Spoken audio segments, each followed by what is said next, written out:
In the depths of Yale University's Voynich Rare Book Library sits one of history's most enigmatic treasures.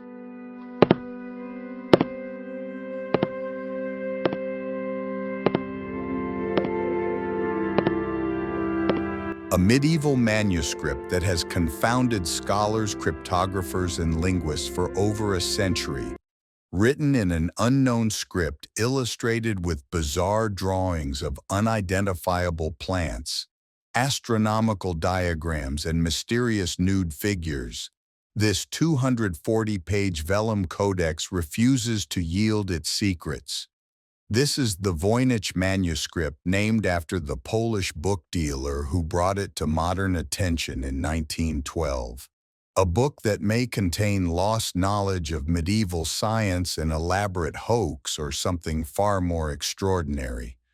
Some call it the world's most mysterious book. Others dismiss it as medieval nonsense. But after decades of analysis using everything from World War II code-breaking techniques to modern artificial intelligence, we're no closer to understanding what its anonymous author was trying to tell us. Every page seems to mock conventional understanding. Strange plants with bulbous roots and impossible anatomical features. Astronomical charts showing unrecognizable constellations. Elaborate plumbing systems populated by naked women bathing in green pools. Even the book's physical construction raised questions. Carbon dating places its creation between 1404 and 1438 during the early Renaissance. The vellum is genuine medieval calfskin. The inks contain period-appropriate minerals. Yet the content defies everything we know about medieval European manuscripts.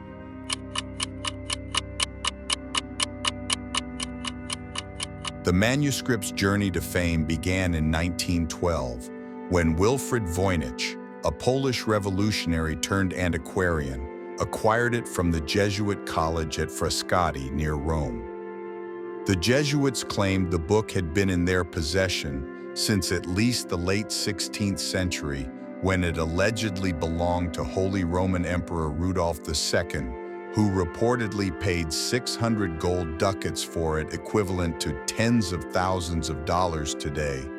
Voynich immediately recognized he had found something extraordinary. The text was written in an unknown alphabet unlike any European script he had encountered. Rudolph II was known for collecting curious and mysterious objects. His court attracted alchemists, astronomers, and scholars from across Europe. If the manuscript truly belonged to him, it suggests the book was considered valuable and significant, centuries before modern cryptographers began their attempts to decode it. The manuscript's provenance remains partially shrouded in mystery. How did it reach the Jesuit college who owned it between Rudolph's death and its arrival in Italy? These questions add another layer to an already perplexing puzzle. What we do know is that by the time Voynich acquired it, the manuscript had survived wars, invasions, and centuries of changing hands. Its preservation suggests someone always believed it contained something worth protecting.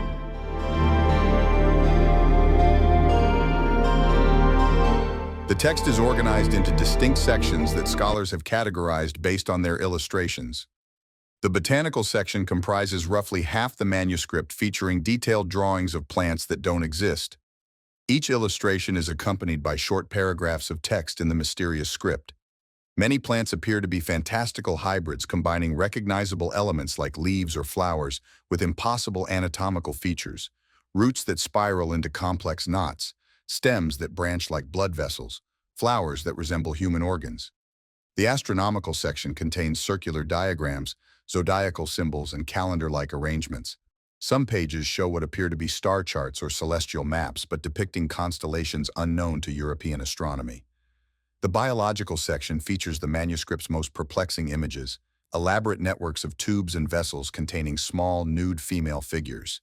These women appear to be bathing or swimming in pools of colored liquid. Some scholars interpret these as anatomical diagrams representing the human circulatory or reproductive systems. Others see them as alchemical or pharmaceutical processes. The pharmacological section shows rows of labeled containers resembling medieval apothecary jars. Each drawing is accompanied by text that might describe ingredients or preparation methods. Finally, the recipe section contains short paragraphs of text with star-shaped bullet points, suggesting cooking instructions or magical incantations. The Voynich script itself presents the deepest mystery. Statistical analysis reveals it behaves like a natural language with consistent word patterns and grammatical structures. The alphabet contains roughly 20 to 25 distinct characters. Some resemble Latin letters. Others appear completely unique. Certain combinations occur frequently, suggesting common words or prefixes. Computer analysis shows the text follows Zipf's law, a linguistic principle, stating that word frequency follows predictable mathematical patterns. This suggests the manuscript contains genuine language, not random gibberish. Yet despite this linguistic coherence, no one has successfully decoded a single sentence.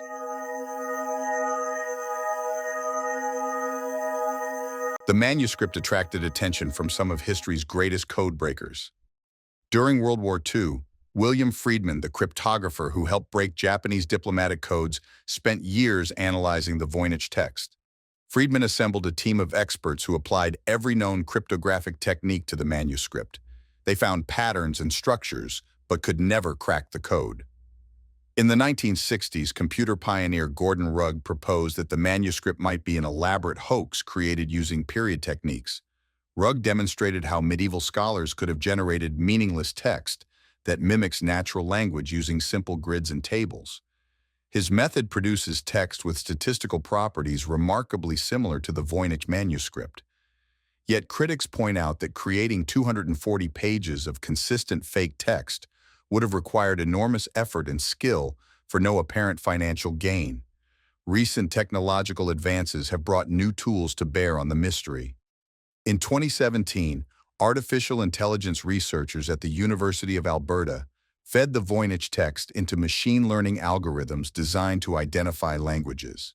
Their system suggested the manuscript might be written in Hebrew using a simple cipher. When they attempted translation, they produced fragments like, "She made recommendations to the priest man of the house and me and people." While intriguing, these results remain disputed. Other AI systems have suggested completely different languages and interpretations. Modern botanical analysis has attempted to identify the manuscript's mysterious plants. Some researchers claim to recognize elements of sunflowers and other New World species. This would be revolutionary since the manuscript predates Columbus by nearly a century. However, most botanists remain skeptical, arguing the illustrations are too stylized and fantastical to represent real species. The astronomical sections have been examined for historical accuracy. Some scholars claim to identify real celestial events like lunar eclipses or comets that might date the manuscript's creation. Others argue the diagrams are purely symbolic, representing alchemical or astrological concepts rather than actual observations. Despite decades of study, several fundamental questions remain unanswered. If the Voynich manuscript contains genuine knowledge, what field of study does it represent? Medieval medicine, natural philosophy, alchemy and chemistry, religious mysticism. All of these disciplines use symbolic languages and coded texts. The manuscript's illustrations suggest familiarity with botanical and astronomical concepts advanced for its time. If it's a hoax, who created it, and why the level of sophistication required to fool modern linguistic and statistical analysis would demand extraordinary skill. Medieval forgers typically created fake documents for financial or political gain, but the Voynich manuscript serves no obvious purpose. Its text is unreadable. Its illustrations are unhelpful as practical guides. It provides no religious or philosophical teachings. Recent digital analysis has revealed previously invisible details in the manuscript. Multispectral imaging shows corrections and additions made by the original scribe. These modifications suggest someone was actively composing or translating, not merely copying meaningless symbols. Microscopic examination of the ink reveals multiple layers and colors, indicating careful, deliberate work over extended periods. Some researchers now propose the manuscript might represent an artificial language created for specific purposes. Medieval scholars sometimes invented philosophical languages to express concepts that existing languages couldn't adequately describe. The manuscript might record experimental observations in a specialized terminology designed for precision rather than communication. Or it could document mystical or religious experiences using symbolic language intended only for initiates.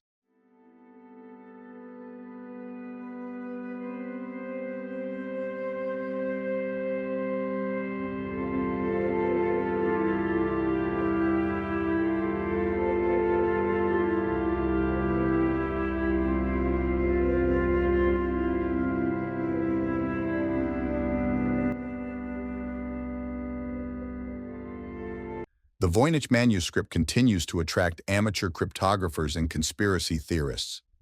Some claim it contains alien communications. Others believe it's a medical textbook from an advanced lost civilization. A few suggest it's written in a constructed language created by Roger Bacon or other medieval scholars.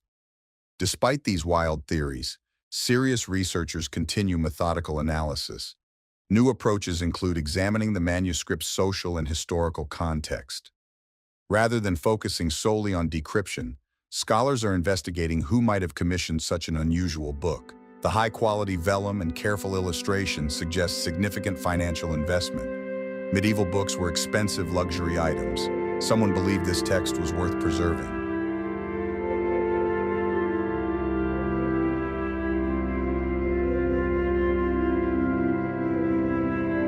Analysis of similar manuscripts from the same period might reveal stylistic or cultural connections. The manuscript's journey through various collectors might provide clues about its origins and original purpose. Recent discoveries in medieval European libraries have uncovered previously unknown scientific and alchemical texts. Perhaps the Voynich manuscript represents a tradition of symbolic writing that we've only begun to understand. Or maybe it's exactly what it appears to be, an unsolvable puzzle created by someone who succeeded brilliantly in their goal of creating permanent mystery. As we advance into the age of quantum computing and artificial intelligence, we may finally develop tools powerful enough to crack the Voynich code. But perhaps the manuscript's greatest value lies not in its potential solution, but in its demonstration that human knowledge has always contained vast, unexplored territories. In our age of instant answers and searchable databases, the Voynich manuscript reminds us that mystery and wonder still exist.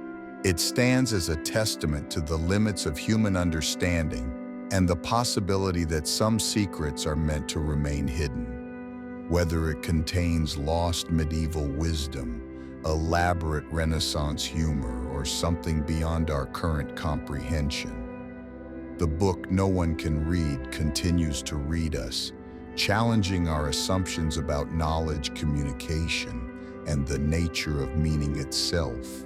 In the quiet halls of Yale's Botanical Library, the Voynich manuscript waits patiently, its pages filled with beautiful, mysterious symbols that may never yield their secrets. But in that silence lies perhaps the most profound message of all, that in a world increasingly convinced it can decode and explain everything, some mysteries are worth preserving simply for their mystery. The Voynich manuscript remains unread, unbroken, and magnificent in its refusal to be understood.